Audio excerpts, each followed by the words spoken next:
We're going to look now at the various methods used for removing components. These are some of the devices you'll find. The one to choose always depends upon the particular job at hand, because each one has its advantages and limitations. All of them, of course, involve heating the joint, and heating is one of the most critical operations in repair. Too much heat can quickly destroy a good component, or cause the circuitry to become unbonded from the board. So most desoldering operations have to be done rapidly, in no more than 2 to 3 seconds as a rule. And at each joint, there are a number of factors that affect how rapidly it heats up. This is the first one to consider, the relative thermal mass of the joint. Let's start with a single pad on a single-sided board. There's relatively little mass here, so the pad heats up quickly. If we now move to a double-sided board with a pad on both sides of the hole, we have twice the mass we started with. Then if we make the hole a plated through one, we'd have an even greater mass. And that's before the component lead goes in. Lead mass can vary quite a bit. Some leads are much bigger than others. And that's not all we have to consider at any particular joint. Now, suppose we have a component in which one or more leads are tied to a large circuit plane. Again, the mass greatly increases. And now we add an internal ground or voltage plane. The mass is greater still. Each joint, then, has its own thermal mass, and how this compares with the tip of a desoldering tool determines the temperature rise of the work. In this example, we have a large work mass and a small tip. Temperature rise will be slow. If we reverse the situation, putting a large tip on a small work mass, then temperature rise of the work is more rapid, even though the temperature of the tip is the same. A second factor is the surface condition. If the solder joint is covered with oxides or with a coating, they create a barrier to the flow of heat. Then, even though the desoldering tip is the right size and temperature, it may not be able to put enough heat into the joint to melt the solder. After surface condition, there's a third factor to consider: thermal linkage, the area of contact between the heated tip and the work. This cross-section view of the soldering operation shows the heated tip touching a round lead. The actual contact occurs only at this point, so the linkage area is very small, not much more than a straight line along the lead. We can improve things a great deal by putting a small amount of solder right here. Now the linkage area looks more like this, and heat flow will be much faster. In desoldering, the prime pipeline for efficient heat transfer through the joint is the solder mass itself. Here, there is insufficient solder, and the end of a desoldering tip cannot transfer sufficient heat through the joint to achieve full solder melt in an acceptable dwell time. As a result, too much heat will be applied directly to the pad, and it may lift. By increasing the amount of solder here, or building up the fillet, we can sufficiently build up the heat transfer characteristics between the tip and the joint. Then, full solder joint melt can occur within 2 to 3 seconds. All these factors, in soldering and desoldering, create a complex control problem with a number of variables to it. And here's the secret to solving it. WPI, the workpiece indicator. When you know how to use workpiece indicators, you know one of the secrets of craftsmanship. In any kind of work, you become part of a closed-loop system that begins when you take some action on the workpiece. Then the workpiece reacts to what you did. You sense the change, and then modify your action to accomplish the result. It's here, in the sensing of the change, by sight, sound, or touch, where the workpiece indicators come in. For soldering and desoldering, a primary workpiece indicator is heat rate recognition, observing how fast heat is flowing. A tip like this is too big and too hot for the work. The heating rate is so fast, you can't control it. This tip is too small for the work. What you see is a mush kind of melt. The heating rate is too slow. When the right tip size and temperature are used, then the heating rate is correct. This holds true for desoldering as well. Here, this tip is too large. Its outer diameter overextends the pad and places too much heat into the pad and the board. Its inside diameter is too large, so heat transfer to the solder and the lead is minimized. This one is too small, and joint heat-up takes too long.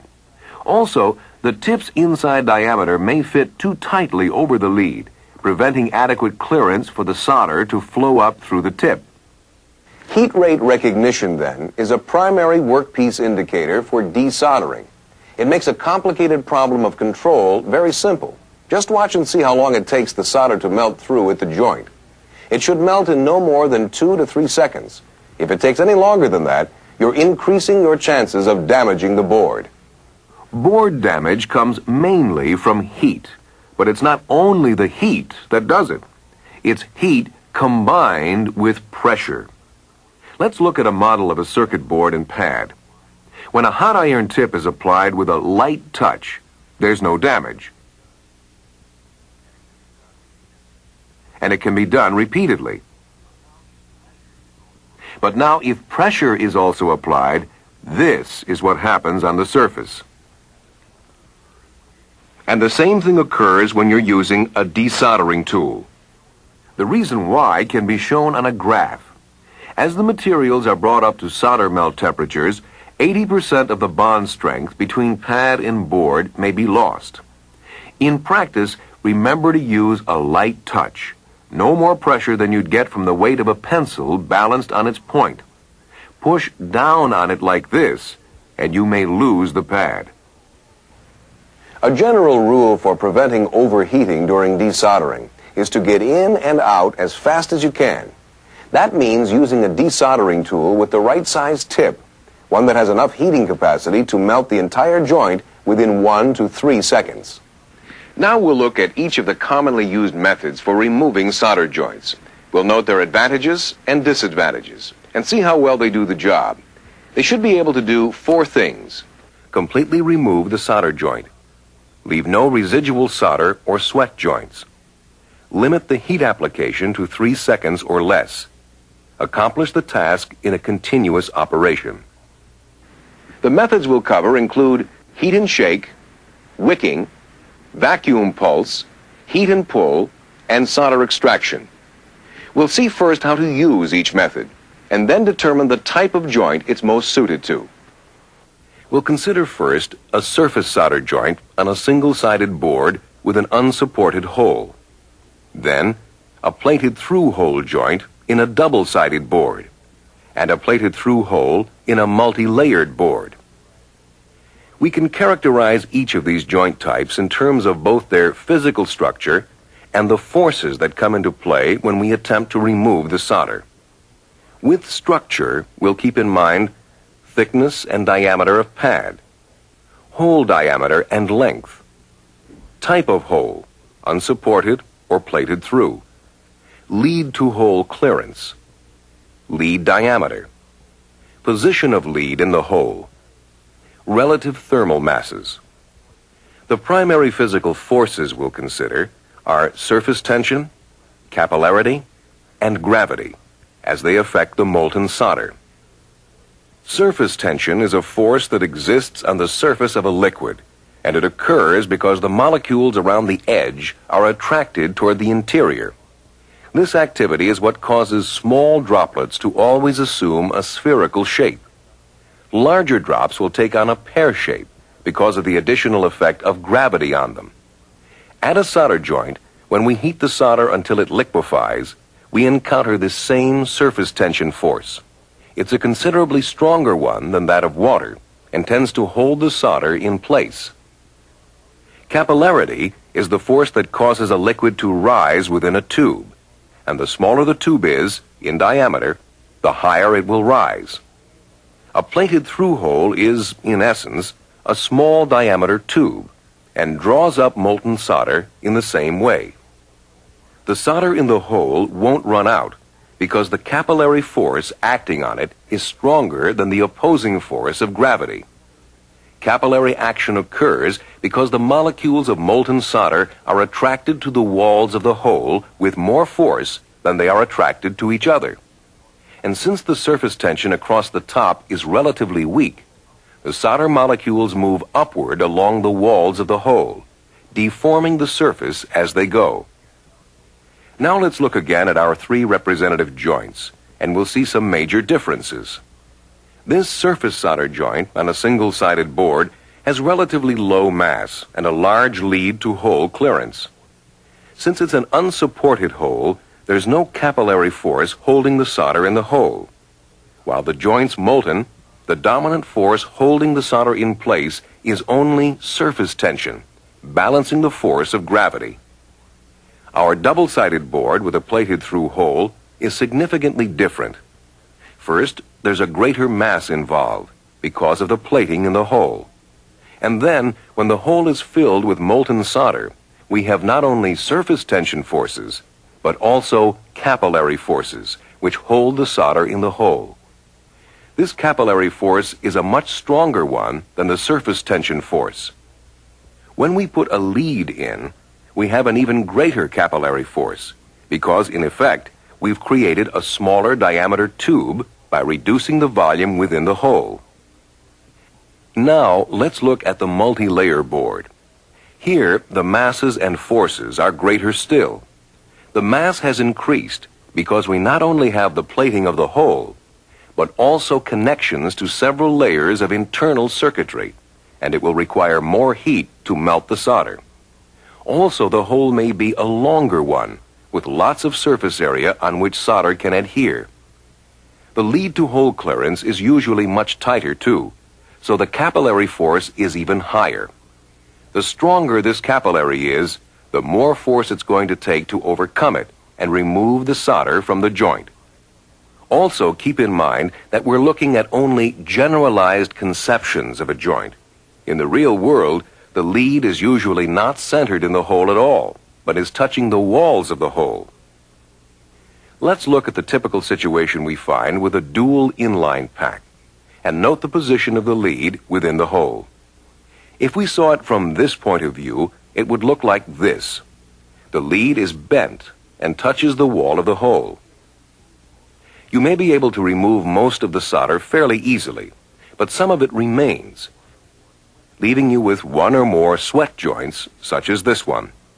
And if you look at the lead from the flat side, you'll often find more sweat joints, where the shoulders of the lead rest on the pad. Pull the lead out, and you may pull the pad and some of the hole with it. Any joint removal method you select should be able to prevent this re-sweating of the joint from occurring. So with all this in mind, let's look at each of our methods in turn and see how well they do. The first one we'll consider is heat and shake. All this takes is a hot iron to heat the solder until it's molten. Then the assembly's struck on the bench top to shake the solder loose. The shock can easily damage the components, and if the hot splattered solder doesn't burn you, it can create shorts on the board. It's not a method we'd recommend in any case. So we'll move now to wicking.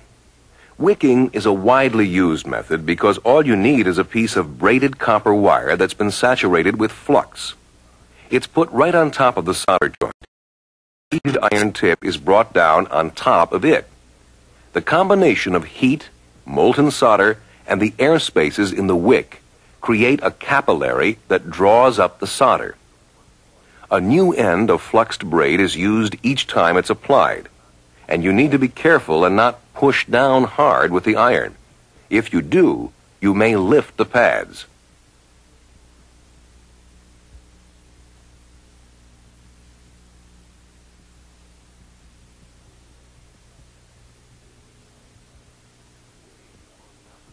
Wicking is most applicable to surface solder joints on single-sided boards. In these cases, the capillary force created by the wick is stronger than the surface tension forces of the solder at the joint. You can usually remove all of the solder the first time. But now let's look at our double-sided board with a plated through hole. The balance of forces is significantly different. the weakest force is that of surface tension. It can be overcome by the capillary force of the wick. Much stronger, though, is the capillary force of the hole holding the solder in. Wicking will remove the surface solder and some of the solder in the hole, but it usually is unable to remove all of it. At best, the wick's capillary just isn't strong enough, and it grows progressively weaker as it fills with solder. There are special circumstances where the hole capillary is relatively weak. The board is thin, the hole diameter large, and there's considerable clearance between the lead and the wall of the hole. Here you can get all the free solder out. However, most of the time these special circumstances don't exist, and the wicking method will leave solder in the hole. That's what happened here, when these holes were wicked once.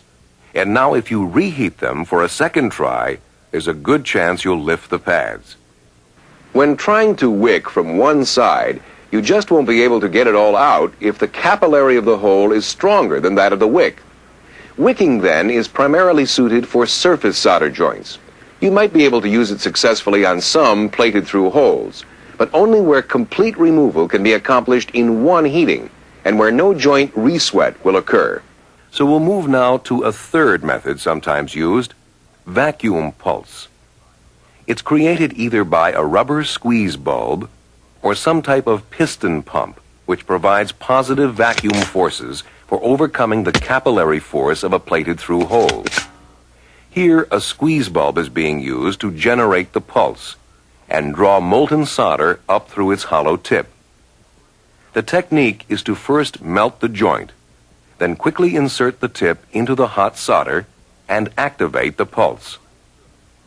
On large surface joints that are widely spaced, it works fairly well, if you can get both the iron and the tip on at the same time. When you're dealing with small holes, though, you have a sequencing problem. The iron has to be put on first, and the joint often overheated, so it will stay molten until the cold tip can be brought down. The sequencing problem can be overcome with a device like this one that combines the bulb with a heated hollow tip. One-handed operation is possible. In general, these pulse devices are most useful on surface solder joints, and they can often provide enough vacuum to overcome the capillary force within a plated-through hole. The limitation there, however, is that they can't prevent any resweating that occurs. And since almost all plated-through holes do have sweat joints, pull the lead out and you may pull the pad and some of the hole with it. Now let's look at the various heat and pull methods that are used. Here's the method at its simplest. You just heat the joint and pull out the component while it's hot. It's a technique that's been used successfully for years with axial leaded components on single-sided boards. But on a double-sided board, it doesn't do the whole job. After the lead is pulled, you're left with solder in the hole, and trying to melt it again and wick it out will be a problem. Remember, the mass of the solder joint, along with the lead, are the pipeline for the flow of heat through the joint. When they're gone, the primary path for heat flow has been removed. What remains will be damaged by attempts to apply heat. To remove the remaining solder, you have to be willing to heat the work 2 additional times. Once to put solder back in the hole, and a second time to remove the solder by proper means. The potential for damage is increased many times. Heating and pulling single leads at a time is one thing. But now suppose we're dealing with a multi-leaded component, like a dual inline pack. We'll need to heat all the leads uniformly and at the same time.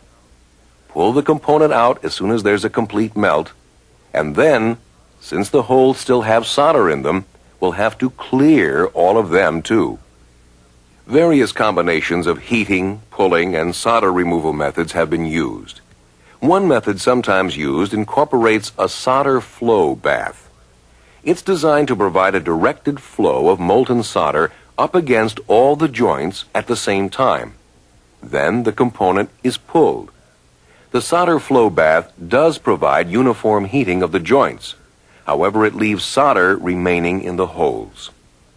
Another method uses a clamp that grips the component body while heating elements apply heat to both rows of leads simultaneously. Another device combines the clamping action with the heating elements. But again, you're left with solder still in the holes. Here's another device that's available. It's called a heater block and has cups or grooves to match the joints. In some cases, the grooves are filled with molten solder to improve the heat transfer. With all of these, the basic aim is the same: to heat all the joints simultaneously and to the same level, and then pull the component just as soon as a complete melt has occurred. If you plan to use one of them, keep several things in mind. First, the need to heat all the joints uniformly. This can be a problem if some have very little mass and others have large mass. Secondly, you've got to pull at just the right time. Too early, and you may tear loose an underheated joint. Too late, and you'll be overheating them. Third, if any of the leads are clinched, you'll have to unclinch them first. And finally, there's the problem of residual solder left in the holes. More elaborate types of equipment have been designed to handle this last problem. They operate in 3 steps. The joints are melted by some type of solder bath, hot clamp, or hot gas. The component is pulled out mechanically, and then either air pressure or vacuum is forced through the holes to clear them all simultaneously.